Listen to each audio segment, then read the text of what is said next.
We're making a one-pot chicken with orzo, porcini, and cinnamon. Fantastic. It's a wonderful thing because it's all cooked in one pot, more or less, apart from this pan. And you've got a whole meal ready to go. Not much washing up. Not much washing up. Not much need for a side dish if it's all in one pot. That's right. Yes, you took the words right out of my mouth. Shall we start? Let's start. Okay. We're starting by heating up some aromatics. So we've got cascabel dried chilies, which are these. I love the noise they make. What does it mean in Spanish? What does it mean in Spanish? It means little bell. Little bell. Because they look like little bells. And they sound like little bells. Amazing. That is ridiculous and wonderful at the same time. And 4 cinnamon sticks. And essentially we're going to warm them up and char them nicely. And that is really, really useful because it oozes out the flavor, and the charring process it intensifies the flavor nicely, right? And then what can you use instead of, if you haven't got the cascabel chilies, which are really lovely and fruity and chocolatey and not spicy? Because they're so mild, I think, like ancho chili, if you go for another Mexican chili, and they're more readily available, and they would do kind of the same thing, add depth and warmth, but not like, chop your head off from the heat. So the chilies and the cinnamon are warming up to infuse our liquid in which the chicken will be cooked. And shall we do some veg prep? So thinly slice the garlic. What we're doing now is preparing lots of aromatics: garlic, chili, cinnamon sticks, onion, thyme. Lovely. And all these are going to end up in this pot, in this lovely blue pot, flavoring the chicken, and the chicken will flavor the orzo. Exactly. Orzo is a type of pasta. There's some here, so this looks a bit like kind of large, long grain rice. So if I was doing it, I would do a sort of brown basmati rice. Oh yeah, that's a good idea. Rather than gluten. So because you would want it to be gluten-free, right? I want it to be gluten-free. I'm just going to cut these onions into 8. Oh, I can smell something now. It's happening. Oh, they're moving. The magic is happening. The cascabels are coming alive. Yeah, that's it. So when you start seeing that smoke coming off the aromatics, your cinnamon sticks and your cascabel, your eyes might water a bit, but it's all for a very good cause, because this is going to be the flavor in which the chicken is going to cook.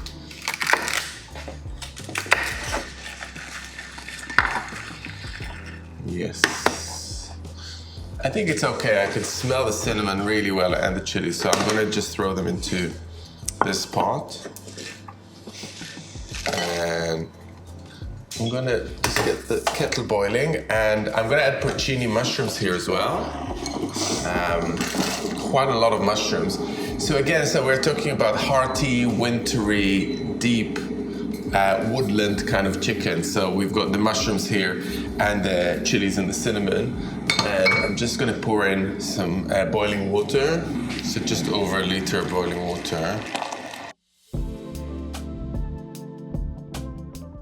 So I placed another plate just to weigh down those chilies so they're nicely immersed in. They were bobbing on top, weren't they? So they're nicely immersed in the water so they get softened.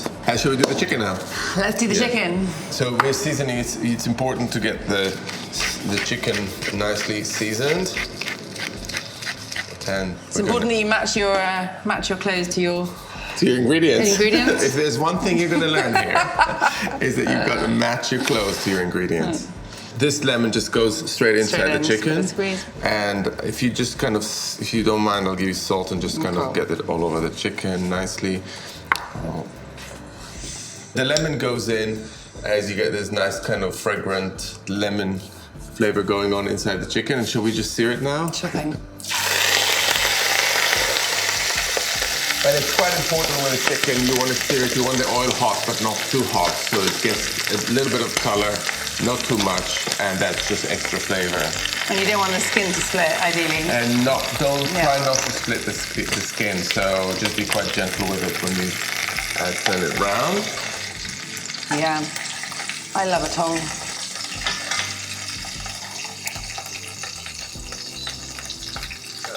So if you do want to lose the chicken and make it vegan, big chunky mushrooms that are nice and seared, and then you don't need to actually cook them anymore before you add your orzo. That's a really good alternative. But then that's just then calling for feta, then you're just... Feta, but that won't be vegan anymore. That's right, that's nice color. Perfect. Yeah, that looks good. Let me get it onto the plate. There we go. There you go. While this is hot, I'm just gonna add a little bit of extra oil, and then we can add all our veggies. So the celery, Onion. thank you. And garlic at the same time, or does that come later? No, the garlic comes in a few minutes. So we're just gonna start softening the vegetable. So I wanna give it a good 6-7 minutes, just to get them, I don't want a lot of color on them, but just to start taking on some color and begin the cooking process with them. And now I'm gonna add those lovely sliced garlic cloves. Quite a lot of garlic, it's 6 cloves. But they're cooked low and slow, so you know that's fine. They won't taste sweet. terribly garlicky. And a few sprigs of thyme. And I'll give that a nice stir. And would you always use fresh here? Could you use dried thyme if you had it? Absolutely, dried thyme, dried tarragon will be really nice here. Dried oregano. If you don't have fresh herbs, this is a moment to use them. Were you going to sprig of rosemary, or would that be a bit too yeah, hard? rosemary I put less, but definitely, yeah, that will be really nice here. It's just such a classic combo, isn't it? Lemon, thyme, garlic, chicken. Lemon, thyme, garlic, and add the chicken, you're good. Yeah. Lemon. Lemon and lemon. You know, the garlic and thyme don't really a lot, so I think we should put the chicken back in. And here we've got the cascabel chilies, all the water that is taken on the flavor from the mushroom, the cinnamon. That's our stock. Brilliant. Porcini mushrooms, they've been rehydrated with the chilies and the cinnamon, and are nice and meaty, and they will make such a nice difference in the dish. When you eat them, you get the depth and the texture. But if you don't have dried porcinis, you can use other dried mushrooms. That will be absolutely fine. So the liquid doesn't need to be covering the chicken before it goes in the oven? No, the liquid doesn't. We just want to bring it to the boil. Now we need to add our salt. With this salt, with the molten salt, it's about 3-4 teaspoons. We need pepper. Give a squeeze. We need pepper.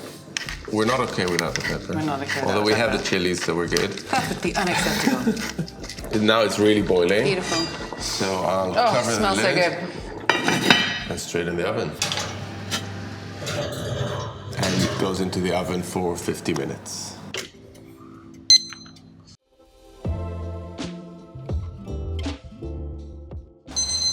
It's ready. It's ready. That was some good playing. Can you smell it? I can smell it. I'm ready for it. Although we still have to wait. Yeah. This is the adding orzo stage. So this is 50 minutes, and the chicken should be nice and cooked now. Oh, Yay. smell that. Smell that. It's the porcini mushrooms, right? It really is. And the cascabel, and the thyme, and the garlic. So I'm just adding it around. spreading it all around. So this is the stage you could add rice, or orzo, or fregola. So I'll just get back in the oven for about 20 minutes. Same temperature. Yeah, same temperature, 180. Oh, gotta wait more. Yeah, well. It's exhausting, all this waiting But at the for end, lunch. it's gonna be worth it. Okay. Oh my gosh, this is heavy. That's it.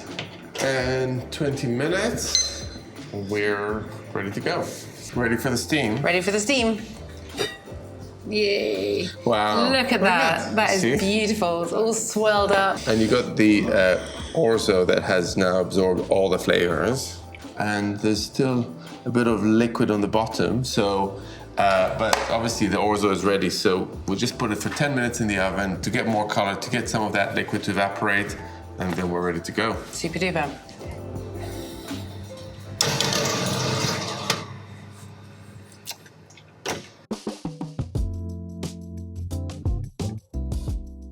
That looks great. That really looks good. Final 10 minutes. Yes, final 10 minutes. Beautiful. So that's where you get all the color. And everything is there. It's just beautiful. And you know, If in doubt. If in doubt, and this really needs that Follow lemon. your t-shirt. It really needs all that lemon juice.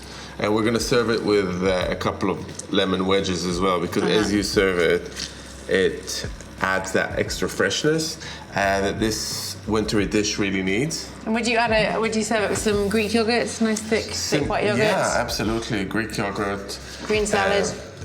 Yeah. Or just some cooked greens? I'd say green salad green for salad, this. yeah. I would say take it to the table with a lemon juice, freshly squeezed, with a whole lot of parsley that I'm doing now, and then let them serve the orzo, and then you can cut the chicken. Yeah. I'm gonna finish it with a drizzle of olive oil. That old trick. It just looks good, doesn't it? It really, really, really, really does. Oh, Beautiful. Thank you. That does look great. Thank you. Thanks, Tara. One Pot. You did us proud. You really did. Mommy and Daddy are very proud. Get that chicken out. There's some lemon pop. Beautiful. It's one of collapsed. Yeah, that's very nice. And it's been resting in the orzo for a little while, so that's all nice. And I'm just gonna. It literally falls off the bone at this stage. And so in terms of the pot, you obviously wouldn't eat the cascabel chilies, but would you serve them up with it maybe? No, I would take the chili out now. You don't serve them, but they've done their job, right? And everything else is good to go. Yeah.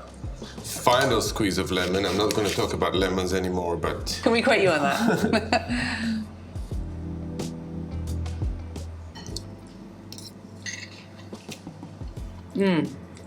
So tender. It just takes on all the flavour in the pot. Those chilies, they didn't add a lot of heat, but they added so much sweetness. Thank you. Thank you. Thank you so much for watching. Please like and please subscribe to the OTK channel and the Food52 channel. The next episode in 2 weeks is going to be on the Food52 channel, and I'm going to cook with Chaya. Yay. And we're going to make a fish butter curry. So please don't forget to join us.